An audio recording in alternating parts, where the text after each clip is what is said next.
Middle class अमीर क्यों नहीं बन पाता? हम सब दिन रात मेहनत करते हैं, पर ये सवाल हमेशा मन में खटकता है ना? आज इसी सवाल की जड़ तक पहुंचते हैं। अच्छा, एक लाइन है। मैं गारंटी दे सकता हूं कि हम सब ने अपने घरों में बचपन से ये लाइन जरूर सुनी होगी। हाँ, यही वो लाइन है। पैसे बचाओ, फालतू खर्च मत करो। सुनने में तो एकदम परफेक्ट लगती है ना, मतलब इसमें गलत क्या हो सकता है? पर असल में गड़बड़ यहीं से शुरू होती है। तो चलिए, आज इसी मिडिल क्लास सवाल के पीछे का सच जानते हैं।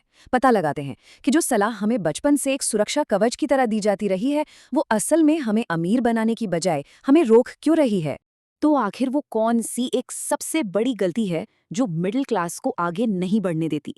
और मजे की बात पता है क्या है? ये गलती सुनने में, देखने में बहुत ही मामूली सी लगती है। ये कि वो पैसे बचाते तो हैं, पर उसे इन्वेस्ट नहीं करते। बस इतना ही। और यही यही वो एक छोटा सा पॉइंट है जहां से अमीर और मिडिल क्लास के रास्ते हमेशा के लिए अलग हो जाते हैं। तो चलिए अब इन दो अलग अलग दुनियाओं को समझते हैं। एक है बचत की दुनिया और दूसरी है निवेश की, क्योंकि सारा का सारा खेल यहीं छिपा हुआ है। तो सवाल ये उठता है कि अगर मिडिल क्लास पैसे बचा रहा है, तो फिर अमीर लोग वो ऐसा क्या अलग करते हैं? जवाब पता है, बहुत सिंपल है। वो अपने पैसे को काम पर लगाते हैं। मतलब वो पैसे के लिए काम नहीं करते, बल्कि पैसा उनके लिए काम करता है। अब जरा यहाँ ध्यान से देखिए, आपको पूरा फर्क साफ नजर आ जाएगा। मिडिल क्लास का कैश फ्लो ना एक सीधी लाइन जैसा है। सैलरी आई, जरूरी खर्चे हुए, और जो थोड़ा बहुत बचा वो चला गया सेविंग्स में। बस कहानी खत्म। वहीं दूसरी तरफ अमीरों का रास्ता एक साइकिल की तरह है। इनकम आई, उसे तुरंत इन्वेस्ट किया, और फिर उस इन्वेस्टमेंट से और ज्यादा इनकम बनी। ये एक ऐसा पहिया है जो घूमता रहता है और उन्हें लगातार अमीर बनाता जाता है। लेकिन रुकिए, ये सिर्फ पैसों का खेल नहीं है। असली खेल तो यहाँ दिमाग में चलता है, माइंडसेट का।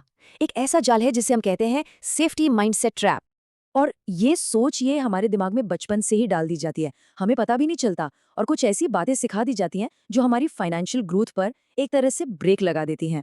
कैसी बातें? अरे भाई, रिस्क मत लो बेटा, एक पक्की स्टेबल नौकरी पकड़ लो और अपना पैसा सेफ रखो बैंक में। ये सारी बातें हमें सुरक्षा का एहसास तो देती है, लेकिन यही सेफ रहने की सोच हमें हमेशा के लिए एवरेज की भीड़ में फंसा कर रख देती है। ये एक ऐसा दायरा बना देती है जिससे हम कभी बाहर निकल ही नहीं पाते।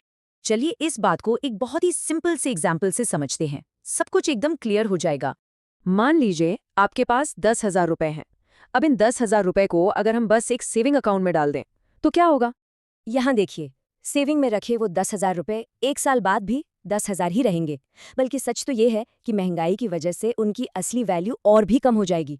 और वही दूसरी तरफ अगर यही पैसा इन्वेस्ट किया होता, तो वो खुद आपके लिए काम करता और बढ़ता रहता।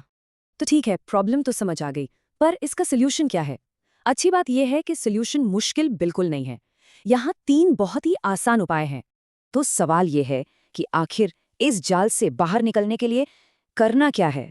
इस जाल से निकलने के लिए बस 3 कदम उठाने हैं। सबसे पहला, अपने डर को नॉलेज से बदलिए, मतलब फाइनेंशियल नॉलेज सीखिए। जब आपको पता होगा कि पैसा काम कैसे करता है ना, तो रिस्क का डर अपने आप कम हो जाएगा। दूसरा, अपनी बचत को काम पर लगाइए, यानी सेविंग्स के साथ साथ छोटा सा ही सही पर इन्वेस्ट करना शुरू कीजिए। ये उस सेफ्टी ट्रैप से बाहर निकलने का पहला कदम है। और तीसरा, सिर्फ एक स्टेबल जॉब के भरोसे मत रहिए। अपनी स्किल्स को लगातार अपग्रेड करते रहिए ताकि इनकम के नए नए रास्ते खुलें। और आखिर में सारी बात घूम फिरकर बस एक ही जगह पर आ जाती है। पैसा, नौकरी या हालात नहीं, जो चीज़ सबसे ज्यादा मैटर करती है वो है हमारी सोच। एक बात हमेशा याद रखिए, गरीब और अमीर के बीच का असली फर्क उनके बैंक बैलेंस में नहीं, उनकी सोच में होता है। और जब सोच बदलती है तो जिंदगी खुद ब खुद बदल जाती है। तो अगर ये सोच बदलने का सफर शुरू करना है ना, तो हमारे साथ इस चैनल पर जुड़ जाइए। चलिए सीखने का ये सफर साथ मिलकर पूरा करते हैं।